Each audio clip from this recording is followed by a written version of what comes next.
السلام عليكم ورحمة الله وبركاته. ازيكم يا بنات؟ عاملين ايه؟ وحشتوني جدا جدا جدا من الفيديو اللي فات.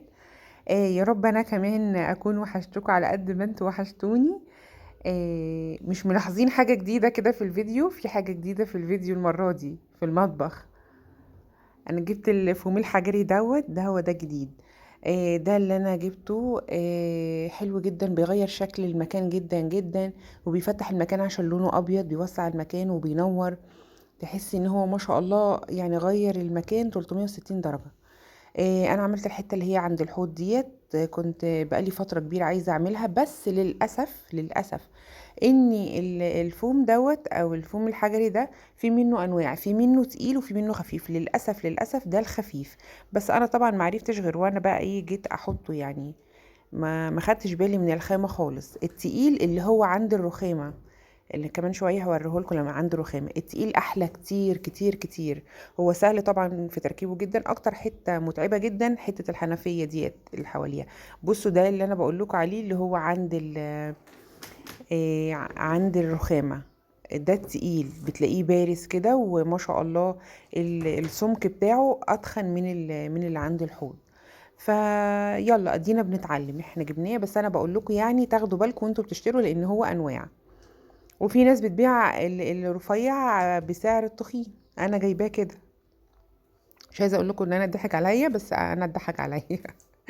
فالحمد لله يعني، برضو طول ما الانسان طول ما احنا عايشين بنتعلم يعني. تمام. عملت تنظيف سريع كده عشان اعمل الاكل بمزاج بقى، وميبقاش ورايا اي حاجه. الحوض كان زي الفل، مفيش اي حاجه، والرخامه زي ما انتم شايفين برضو زي الفل. هعمل بقى معاكم ان شاء الله اكله سريعه. هما تقريبا حبوا البسله اللي انا عملتها قبل كده، عملت رز وبسله بس. كانت اكله اقتصاديه جدا. بس المره دي هعمل بسله وفراخ ورز. بس الرز كان بايت عندي بقى من امبارح. ما عملتش رز النهارده. فبتبقى حاجه حلوه جدا جدا الصراحه، لما يبقى في حاجه باقيه من امبارح او اكل لتاني يوم، دي بتبقى حاجه حلوه جدا، وبتوفر وقت ومجهود وتعب وكل حاجه. فعملت لهم البسله تاني. هما عندنا بنحب البسله جدا الصراحه، بتبقى طعمها حلو قوي. بس قلت بقى المره دي ايه اعملها لهم مع فراخ وخلاص، يلا زي بعض. بس فالحمد لله على النعمه اللي ربنا مديهالنا. الف حمد والف شكر، ربنا يديمها نعمه يا رب، ويحفظها من الزوال. عملت لهم بقى البسله كده على السريع، والرز الحمد لله كان باقي معايا من امبارح. قشرت بقى الجزر، وطبعا غسلته الاول وقشرته، وبعدين بقطعه كده بالراحه. السكاكين ديت اللي انا كنت جايباها في المشتريات حاميه جدا، بس الصراحه من احلى السكاكين اللي انا جبتها. انا فرحانه بيها جدا، كل ما استخدمها والله ببقى مبسوطه كمان وانا بستخدمها يعني. فحلوه قوي قوي الصراحه. فانا بقى كده هقطع الجزر. انا دايما بحط البسله قد الجزر.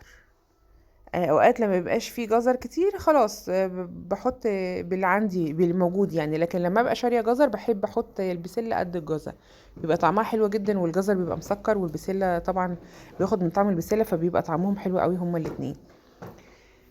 آه، فانا بقى عملتهم.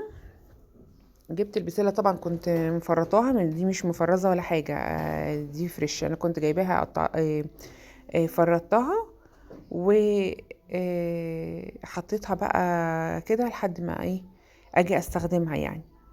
في تاني يوم يعني على طول بستخدمها، تاني يوم بالكتير بحطها في التلاجة كده زي ما هي في البولة بتاعتها، وبتبقى مغسولة يعني. واستخدمها تاني يوم كده. حطيت عليها الجزر. بصوا لما حطيت عليها الجزر ما شاء الله بتديني كمية اكبر، وفي نفس الوقت ما بتبقاش يعني الجزر ما بيبقاش كتير قوي، اللي هو مش باين طعم البسلة، لا بيبقى طعمه تحفة يعني. جربوها بجد.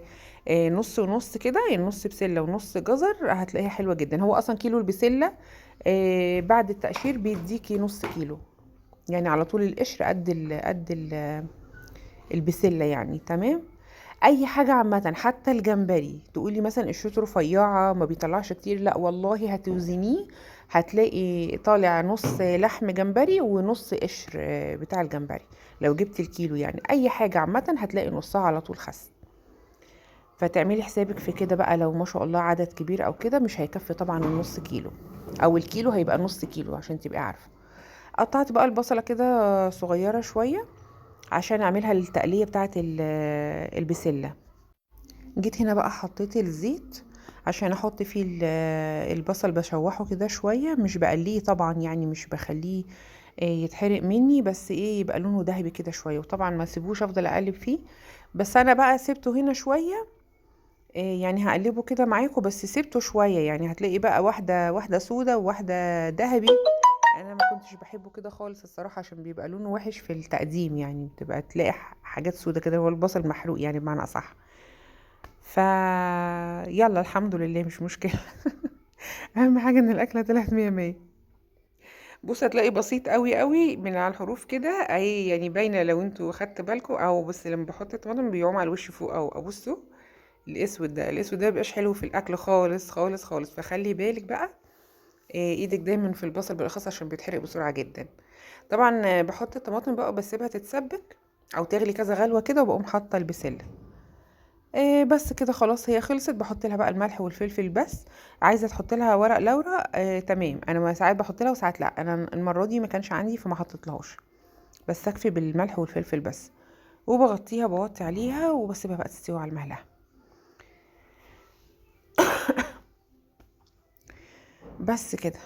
آه عايزين ندعي لكل مرضى المسلمين يا رب، ربنا يشفيهم ويعافيهم ويبعد عنهم كل ألم وتعب. ربنا يشفيهم يا رب، ويشفي أي حد بيتألم وتعبان. وربنا يعين الجميع يا رب يا رب، كلنا بس ندعي كده ربنا يشفي كل مريض يا رب.